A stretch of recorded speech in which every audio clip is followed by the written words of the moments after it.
이젠 제법 날씨가 선선해졌네요. 다들 참았던 산책을 하시느라 바쁘시죠? 저는 요즘 이어폰을 꽂고 이 채널의 사연들을 들으며 산책하는 여가를 즐기고 있답니다. 그런데 여기 사연자들은 하나같이 쇼킹한 일을 겪으셨더라고요. 사실 저도 2년 전에 아주 큰 사건을 겪어서 이야기를 들을 때마다 남 이야기 같지 않았답니다. 그래서 저도 용기를 내어 사연의 주인공이 되어 보기로 했어요. 꼭 제 사연이 채택이 돼서 멋진 목소리로 읽혔으면 하는 바람입니다. 그럼 저의 이야기를 적어 내려가 볼게요. 제가 살아온 배경은 너무 평범해서 딱히 드릴 이야기가 없습니다. 부모님은 평범한 회사원이셨고 가정 형편도 보통 수준이어서 그럭저럭 행복한 성장기를 보낸 것 같아요. 대학교는 서울에 있는 4년제를 나왔고 전공은 경영학을 전공하게 되었습니다. 수능 점수에 맞춰서 간 거라 공부에는 큰 뜻이 없었어요. 그래도 취직을 하려면 학점 관리라는 걸 어쩔 수 없이 해야 했기 때문에 남들 공부하는 만큼 공부해서 좋은 성적으로 졸업을 했답니다. 이후 괜찮은 중견기업에 취직해 인사과에 들어가 일을 하게 되었어요. 사회생활을 해본 사람이라면 다들 아시듯이 회사라는 게 생각했던 것과는 아주 다르잖아요. 저는 사무실에서 일하는 시간보다 커피 타는 시간과 허드렛 일을 하는 게 훨씬 많아서 제가 회사를 나오는 건지 다방을 나오는 건지 구분이 되지 않았답니다. 그런 회사 생활은 4년이 지나 대리를 달아도 달라지는 게 없었습니다. 그래서 결정을 내렸죠. 그 회사에서는 제가 성장할 수 있는 게 하나도 없다는 걸 뼈저리게 알아서 퇴사를 했답니다. 그리고 다른 회사를 취직하자니 또 반복되는 상사들의 커피 심부름과 잡일을 할 것 같아 제가 직접 회사를 차려보는 게 어떨까 하는 생각이 들었답니다. 저는 단순하게 지금껏 벌어온 소자본으로 매우 저렴한 사무실을 얻어 1인 사업을 하면 뭐라도 되겠지 하고 일을 시작했답니다.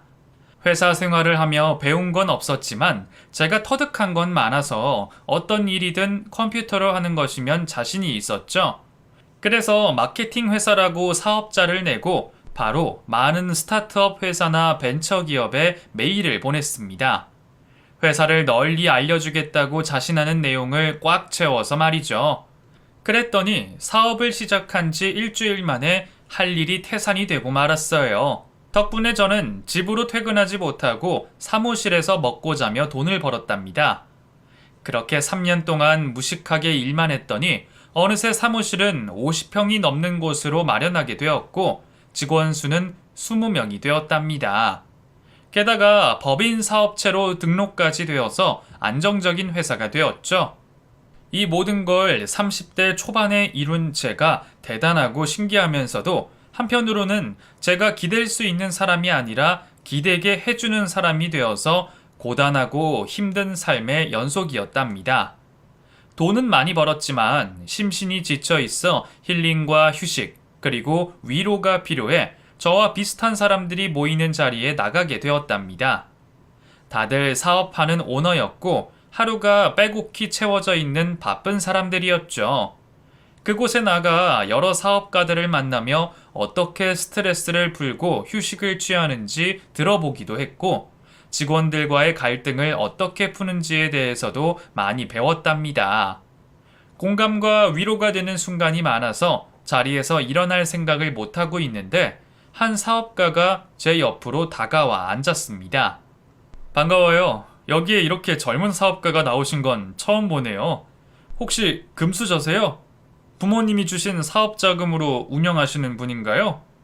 아니요. 3평짜리 사무실부터 시작해서 한 계단 한 계단 모두 밟고 올라간 노력파입니다.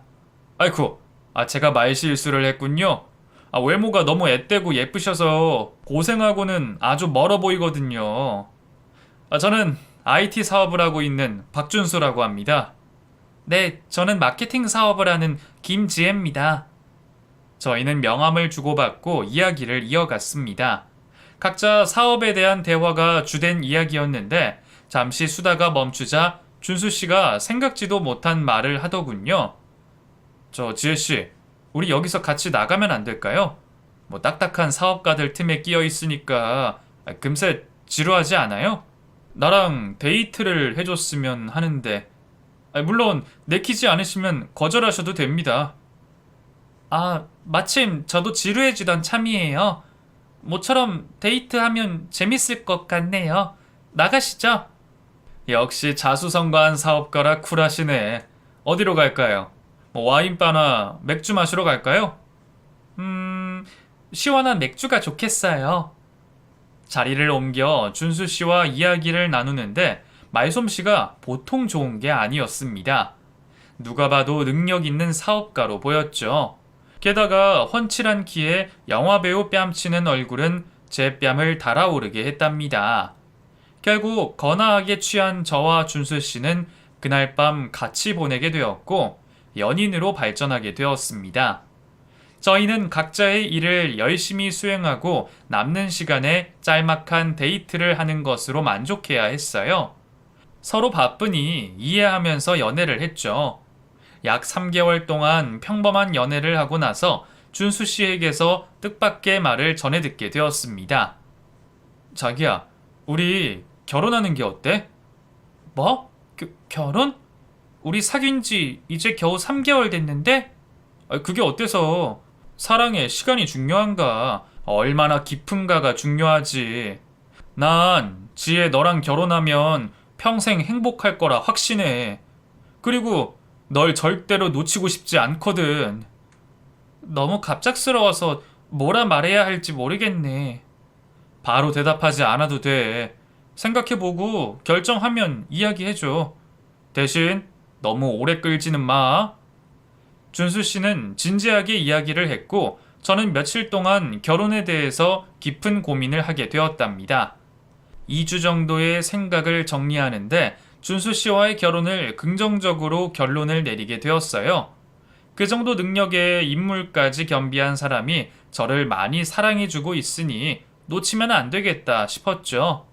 그래서 저는 준수 씨에게 결혼을 하겠다는 대답을 들려주었습니다. 준수 씨, 우리 결혼하자. 곰곰이 생각해 봤는데 당신 같은 남자를 또 만나는 건 어려울 것 같아. 날 진심으로 사랑해주고 능력 있는 사람이 흔치는 않을 것 같아. 생각을 길게 하길래 차이는 줄 알았어. 그랬어? 미안해. 아무래도 평생 함께할 사람인지 의구심을 가져봐야 했거든.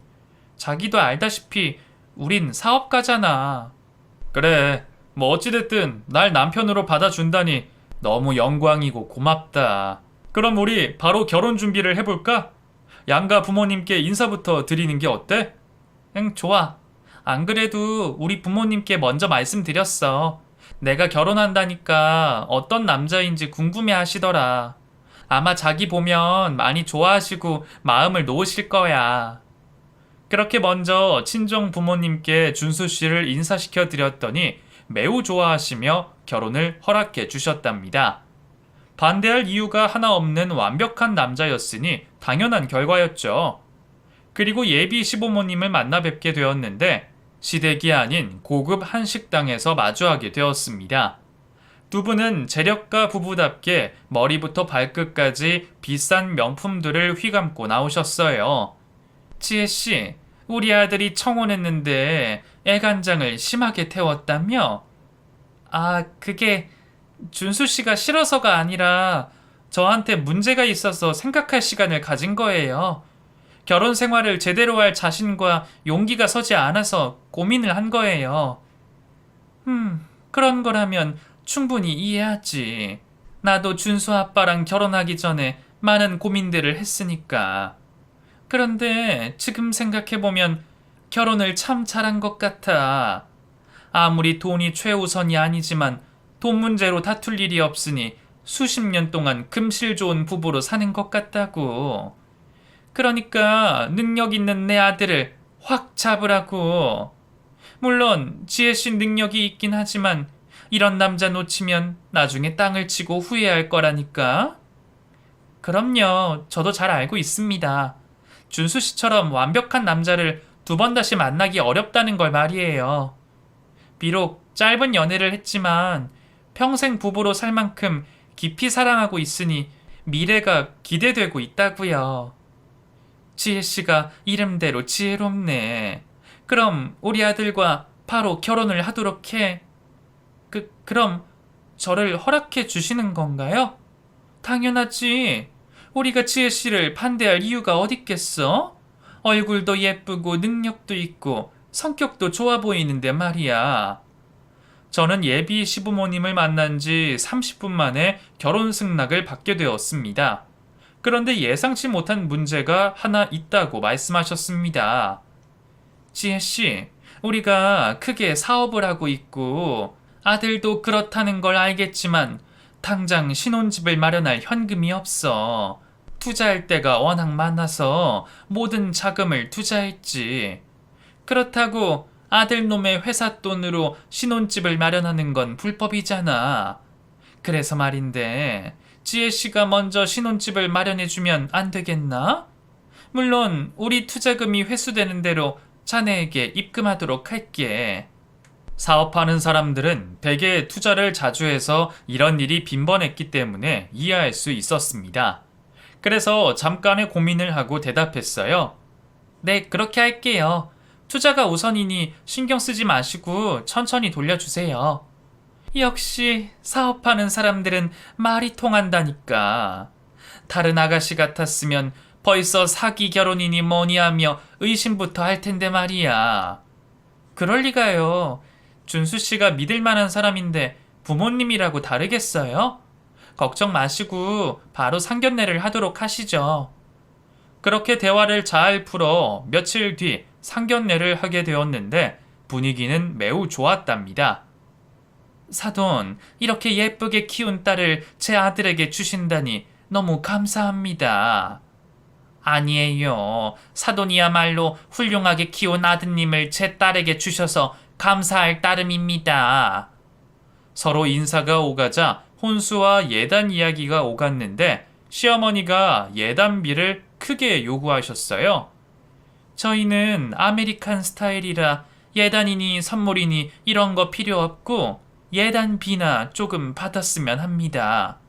아무래도 결혼하게 되면 신혼집이다 뭐다 해서 아들 놈에게 들어갈 돈이 태산이니 조금 보태주셨으면 해요. 저는 신혼집을 제 돈으로 마련한다는 걸 말하지 못했습니다. 친정 부모님이 그 사실을 알면 괜히 오해를 하실 것 같아 입을 다물고 있었죠. 그럼 예단비를 얼마나 드리면 좋을까요? 그냥 아주 간단하게 큰 거 한 장만 주세요. 그거면 제가 평생 우리 며느리에게 뭐 하나 받지 않고 살겠습니다. 1억이요? 저희는 사돈집처럼 잘 사는 집안이 아니라 그 정도의 돈은 너무 커서 마련하기 힘들어요. 에이, 아실만한 분들이 왜 이러실까? 저희가 이렇게 요구하는 게 처음이자 마지막이라고 생각해 보세요. 1억이면 아주 적은 금액입니다. 부모님은 서로의 눈치를 보다가 저를 돌아보시고 1억을 드릴 결심을 하셨는지 빙그레 웃으셨습니다. 그래요. 애들이 앞으로 잘 살면 1억이 대수겠습니까? 저희가 어떻게 해서든 마련해 드리도록 할게요. 역시 지혜 부모님답게 아주 지혜로우시네요. 그렇게 상견례 자리는 무사히 막을 내리게 되었답니다. 이튿날부터 준수 씨와 결혼 준비는 물론 신혼집을 알아보려고 여기저기 구경하러 다녔어요. 서울에 아파트를 구하는 거라 아무래도 가격이 많이 비싸서 고르는데 한참이 걸렸답니다. 저희는 지어진 지 얼마 되지 않은 아파트를 선택하게 되었고 계약을 하기로 했어요. 자기야, 계약자 이름을 나로 하자. 어차피 나중에 우리 부모님이 집값을 당신에게 줄 테니까 내 명의로 하는 게 맞겠지? 그건 아닌 것 같아. 명의 변경은 나중에 할 수 있으니까 일단은 내 명의로 하는 게 나을 것 같아. 어찌됐든 내 돈으로 신혼집을 마련하는 거니까 말이야. 뭐야? 지금 나를 못 믿어서 그러는 거야? 기분이 좀 그러네. 제가 사업하는 사람이다 보니 돈 문제에 있어선 확실하기 때문에 준수 씨가 기분이 언짢더라도 제 판단대로 하는 게 옳다고 생각했어요. 내가 왜 자기를 못 믿겠어. 나중에 돈이 입금되면 바로 자기 명의로 바꿔줄 테니까 너무 기분 상하지 마. 우리 사업하는 사람인데 확실히 할 건 해야지. 준수 씨는 계속해서 저를 설득해 신혼집 명의를 자기 이름으로 하자고 했지만 제가 선을 긋고 안 된다고 일러주었습니다. 그러자 실망한 기색으로 집으로 돌아갔답니다. 결혼식까지 한 달을 앞두고 거의 모든 준비가 갖춰졌을 때쯤 준수 씨가 다급하게 할 말이 있다고 제 집으로 찾아왔어요. 자기야, 이번에 크게 사업하는 선배가 있는데 투자자를 다 모았는데 나도 끼워주겠다고 하더라. 그런데 자기도 알다시피 내가 가진 현금이 없어서 어렵게 생겼어. 그래서 말인데 자기가 돈을 좀 빌려주면 안 될까? 아니, 투자를 자기 이름으로 하고 나중에 회수하면 좋겠다. 이게 진짜 큰 기회라서 놓치게 되면 후회하게 될 거야. 그리고 투자금이 10억이나 필요하다고 덧붙였답니다. 저는 고민하는 척 했지만 속으로는 그 많은 돈을 투자하고 싶은 마음이 하나도 없었어요. 글쎄, 자기가 잘 아는 사람이라고 해서 무조건 사업이 잘 될 거라고 보장이 될까? 그리고 내가 그 선배를 만나본 것도 아니잖아. 에이, 만나볼 필요도 없어. 그리고 선배가 바빠서 시간을 내기도 어렵고. 이 선배를 말할 것 같으면 미국에서 MBA 과정까지 밟고 온 인재야. 사업한다는 소문이 돌자마자 사람들이 줄을 서서 투자를 했다니까? 선배가 나랑 각별한 사이여서 돈을 불려주겠다고 해서 기회를 주는 거라고. 이거 놓치면 진짜 바보 소리 듣고 말 거야. 그러니까 당신이 투자를 해보는 게 좋겠어. 우리 나중에 애기도 낳고 하면 돈 들어갈 때도 많을 거 아니야. 부업으로 삼아 한다 생각하고 투자해보자. 그이는 진지하고 간절한 눈빛으로 바라보았고 제 입에서 긍정의 말이 나오길 기대하고 있었습니다. 그래서 저는 알았어. 일단 생각해 볼게. 10억을 쓰는 거니까 그 정도는 이해해 줄 수 있지? 라고 대답해 줬어요. 그러자 준수 씨는 얼마든지 생각해도 좋지만 한 달 안으로 투자를 해야만 한다고 강조했습니다. 그렇게 몇 주 동안 준수 씨는 투자를 해달라고 밀어붙였고 저는 조금만 더 생각해 보겠다며 대화를 피했어요. 자꾸 몰아세우는 준수 씨의 태도를 보니 어느새 의심이 들기 시작했답니다. 그래서 그이의 회사를 구경하러 가겠다고 했고 다음날 사무실을 찾아갔어요. 그런데 괜한 오해를 한 것 같더라고요. 수십 명의 사원들이 일하고 있는 회사를 확인하자 준수 씨가 거짓말쟁이나 사기꾼은 아니라는 게 확실했어요. 자기, 내가 사기꾼이라고 생각한 거야? 아니, 나는 그냥 당신에 대해 아는 게 없으니까 회사를 찾아오고 싶었지. 그래, 잘했어. 보니까 어때? 이제야 좀 믿음이 가? 우리 회사 제법 크지? 응, 믿음이 가. 이렇게 규모가 큰 사업을 하고 있는데 못 믿을 이유가 없잖아. 이제야 나를 좀 믿나 보네. 자기야, 그 내가 말했던 투자 말이야. 그거 당신이 꼭 해줬으면 좋겠어. 1년 안에 투자금이 2배로 불어날 거라고 확신한다니까. 그 기회 놓쳐버리면 너무 아깝잖아. 알겠어. 이제부터는 진짜 고민해 볼게. 그리고 그만한 현금을 마련하려면 나도 펀드와 주식을 모두 팔아치워야 하니까 조금 시간이 필요해. 그래서 저는 남편의 당부대로 투자금을 내놓기로 결심하고 펀드와 주식을 정리하기 시작했습니다. 시간은 계속 흘러가 저희가 계약한 신혼집의 입주일이 다가왔습니다. 제가 장만한 혼수를 먼저 채우고 예비 남편과 저의 개인 짐을 가져오기로 했죠. 저는 웬만한 건 다 버리고 이사를 했는데 그이는 비싼 물건이 너무 많아서 이삿짐 트럭을 불렀답니다. 준수 씨는 자기 집에서 이삿짐을 보내고 회사로 돌아갔고 신혼집에 머물고 있던 제가 이삿짐을 받게 되었습니다. 이윽고 이삿짐 기사의 전화가 걸려와 1층으로 내려갔어요. 그런데 기사는 제가 아는 사람이었답니다. 아이고 대표님, 여긴 웬일이십니까?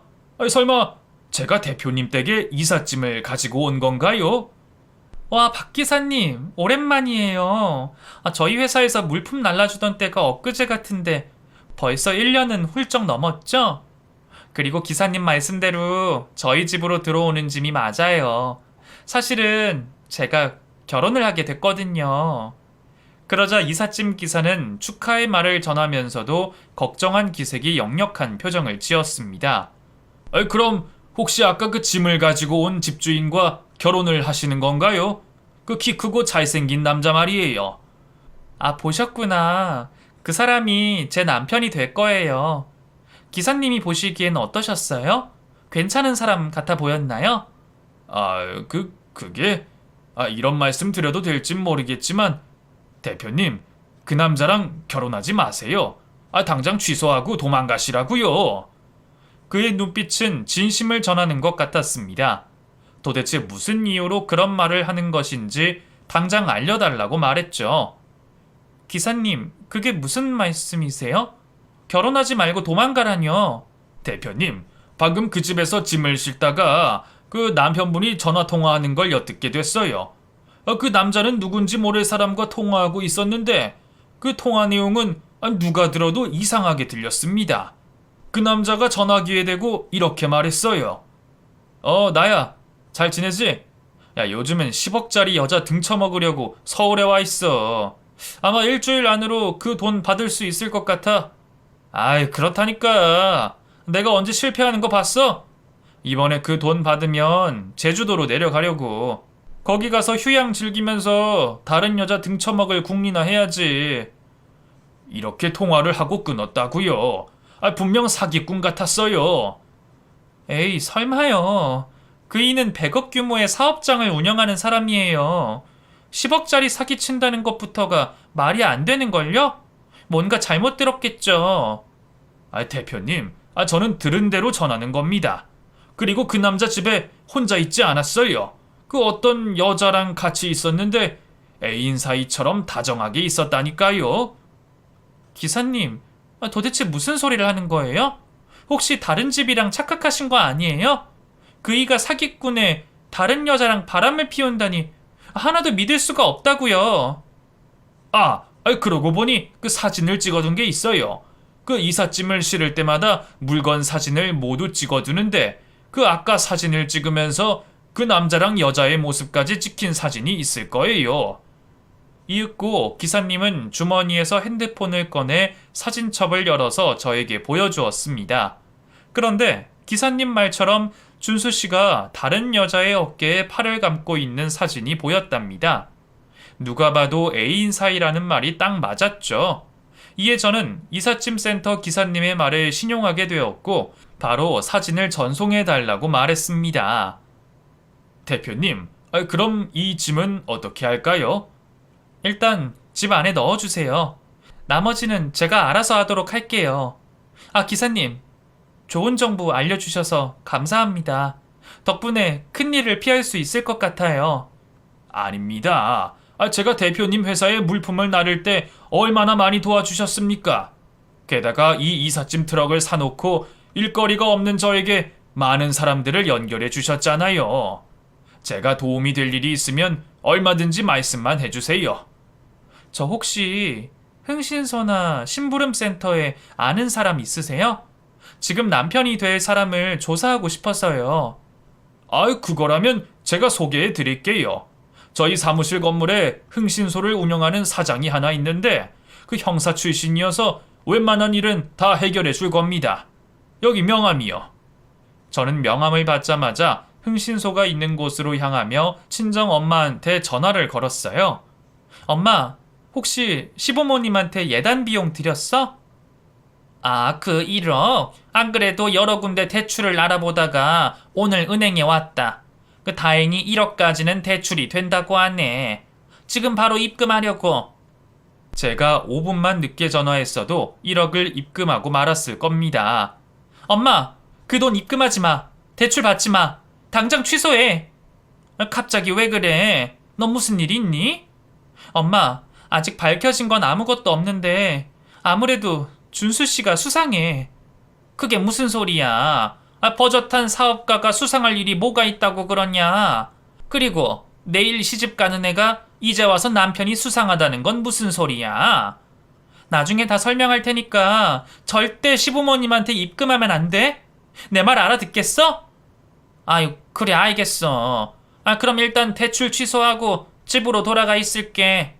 아니, 무슨 일인지 모르겠지만 오해가 풀리면 바로 전화혀. 알겠어. 내가 다 말해줄 테니까 일단 집으로 돌아가 있어. 다행히 친정 부모님의 돈을 입금하지 않아 한시름 놓게 되었답니다. 그리고 1시간을 달려 이삿짐 센터 기사님이 알려준 흥신소에 도착했습니다. 마음이 급한 저는 곧바로 용건부터 빨리 전했습니다.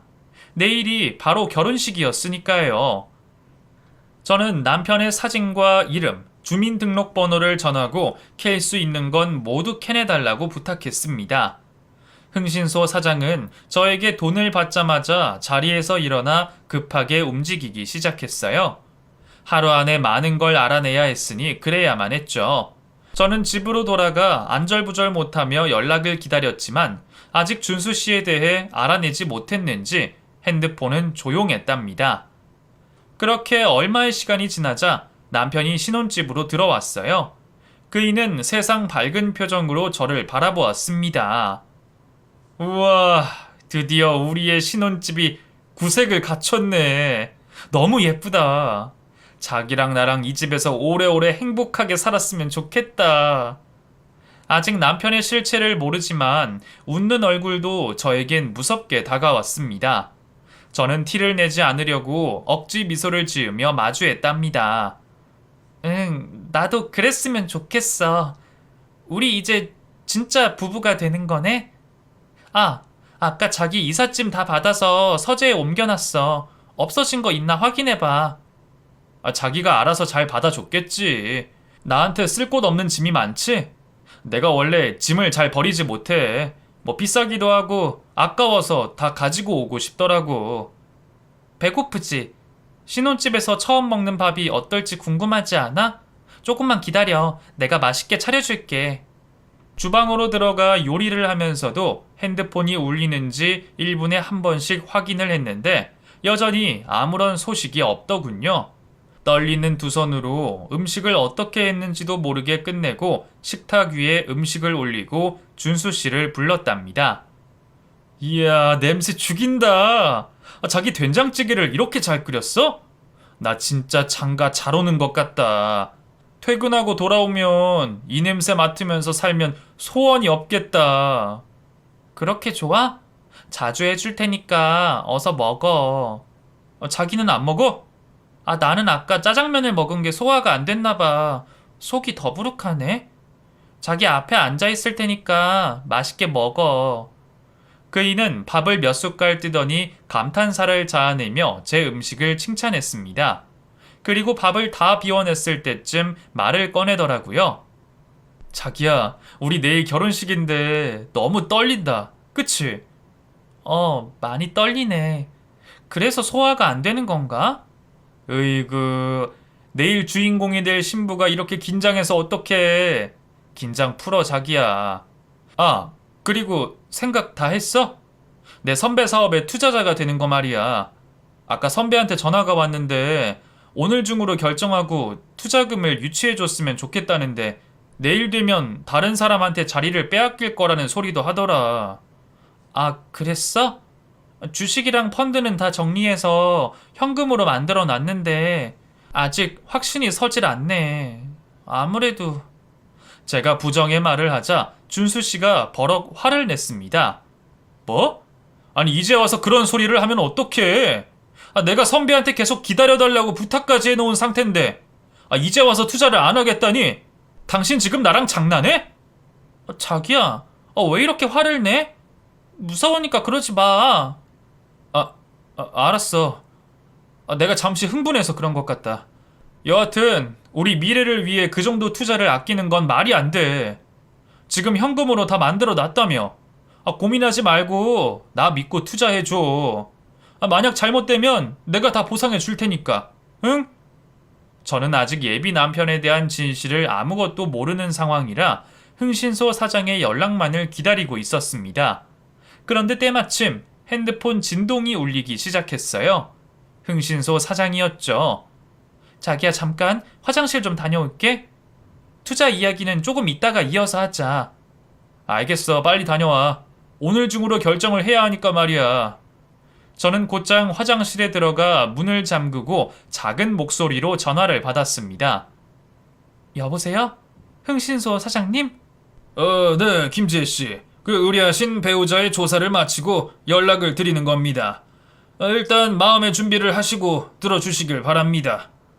저는 심호흡을 소리내어 3-4번 하고 준비가 되었다고 일렀습니다. 일단 박준수 씨는 노숙자입니다. 지금 옆에 계신 남편분이 아니에요. 네?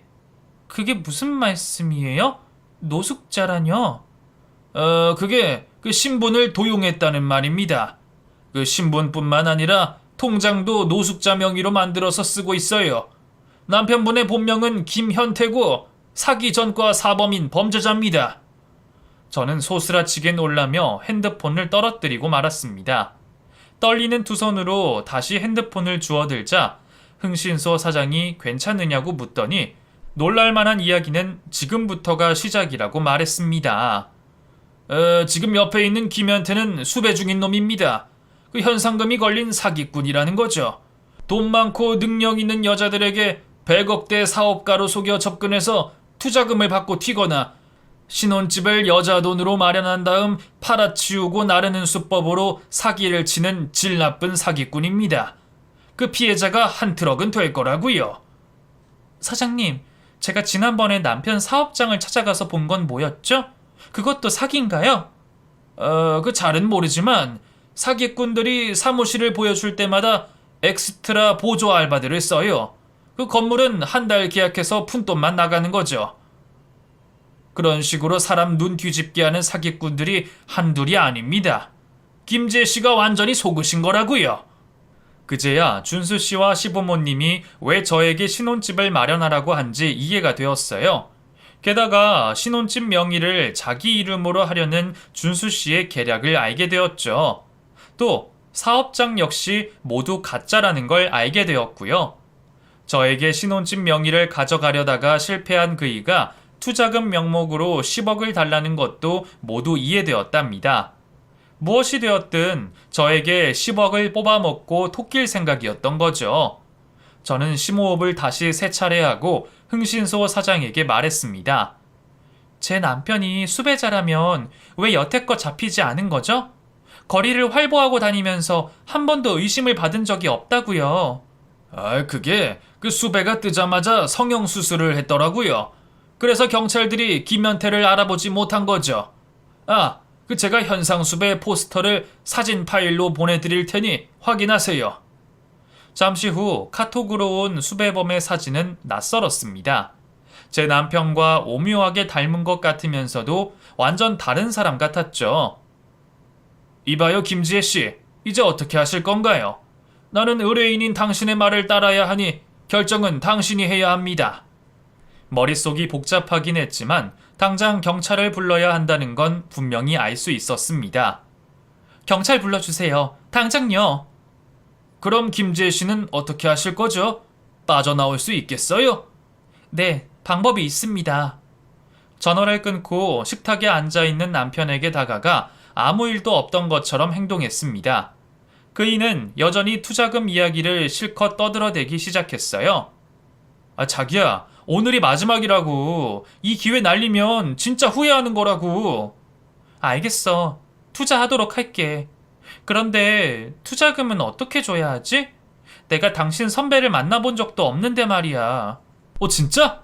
잘했어. 아주 현명한 선택하는 거야. 돈은 선배 통장으로 넣어주면 될 거야. 내가 계좌번호 줄 테니까 여기에 입금하면 돼. 응, 그 은행 문 닫기 전에 다녀올게. 그동안 당신은 집에 있을 거지? 그럼 내가 갈 데가 어디 있다고 나가겠어. 이제 1년 뒤에 우리는 공짜로 10억을 버는 거라고.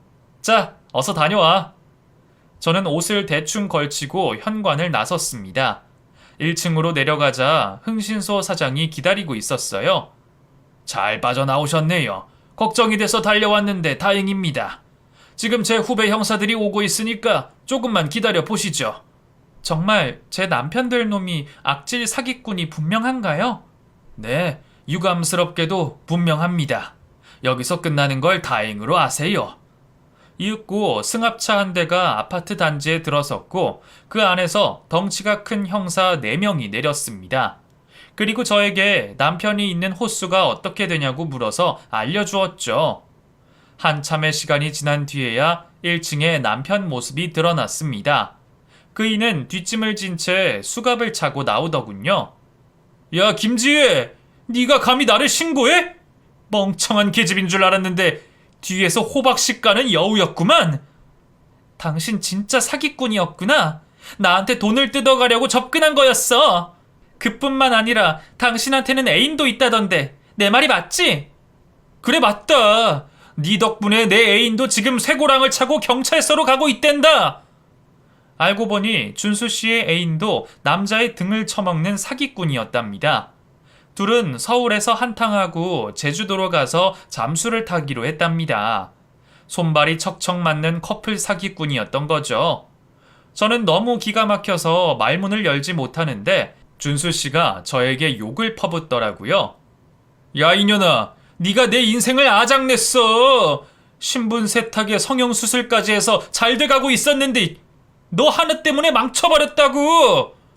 나에 대해 다 알았으면 그냥 조용히 결혼 취소하고 사라지면 될 것을 왜 이렇게까지 해서 날 곤란하게 한 거야? 이번에 깜빵 들어가면 오래 썩게 될 거라고. 너 내가 이대로 당하고 가만히 있을 것 같아?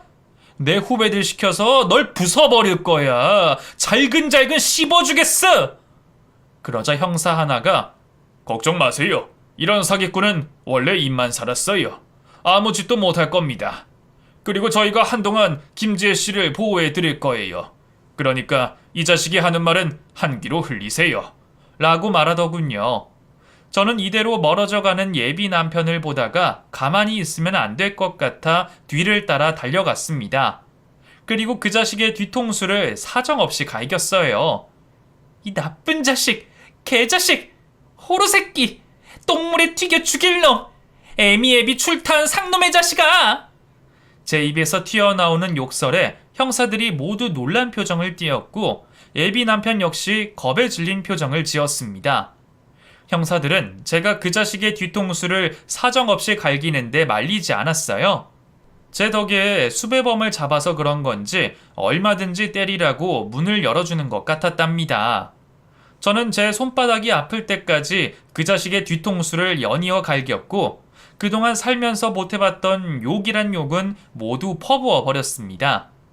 결국 제가 지쳐서 바닥에 주저앉게 되자 형사들이 사기꾼을 차에 태워서 떠나갔고 흥신소 사장이 저에게 물을 내밀어서 그걸 마시고 정신을 차리고 이성을 찾았답니다.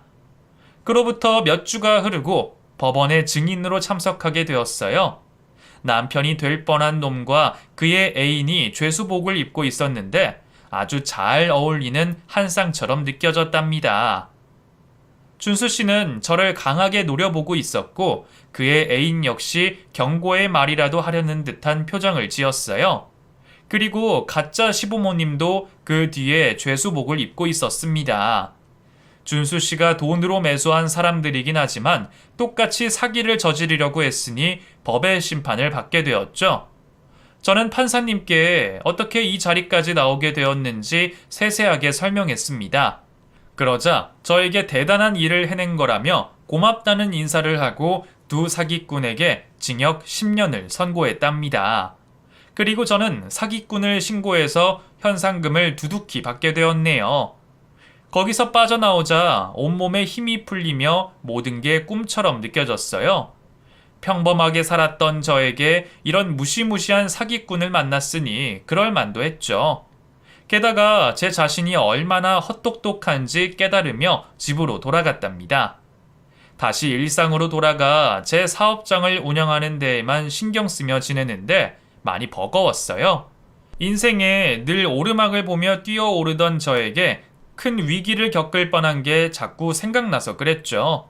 그래도 시간이 지나가며 점점 정신이 회복되었고 어느새 직원들과 수다를 떨며 웃게 된 저를 보게 되었답니다. 거의 반년을 일만 하고 지내다가 몸과 마음이 완전히 회복되어서 다른 남자를 만날 준비가 되었어요. 이번에는 헛똑똑한 짓을 하지 않고 제대로 된 남자를 만나겠노라 다짐했답니다.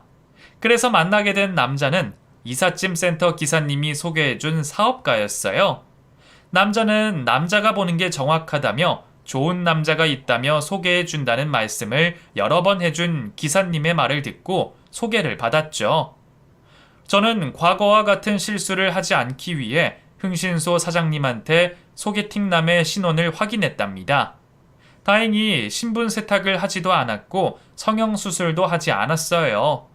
그리고 전과가 하나도 없는 깨끗한 사람이었죠. 저는 그와 사귀고 나서 뒷조사를 한 사실을 고백했는데 다행히 제 마음을 이해하고 헤아려 주며 잘했다고 하더군요. 지금은 그 남자와 결혼해서 슬아의 아들도 하나 낳고 잘 지내고 있답니다. 똥차 떠나고 벤츠 온다는 말이 괜히 있는 게 아닌가 봐요. 제가 겪은 똥차는 진짜 지구상에서 가장 더럽고 냄새나는 똥차였는데 새로 나타난 벤츠는 최고급의 흠집 하나 없는 멋진 차가 왔네요. 제 사연을 듣고 아마 비슷한 경험을 하신 분이 조금은 계실 것 같아요. 아니, 더한 놈을 만난 분도 계시겠죠? 세상에는 정말 이상하고 도라이 같은 남자들이 많으니 항상 조심하시길 바라고 좋은 사람을 만나길 바랍니다. 아, 이미 결혼해서 잘 살고 계신다면 제 조언을 듣지 마세요. 이렇게 저는 웃으며 물러가도록 하겠어요. 모든 가정이 행복하길 바랍니다. 안녕히 계세요.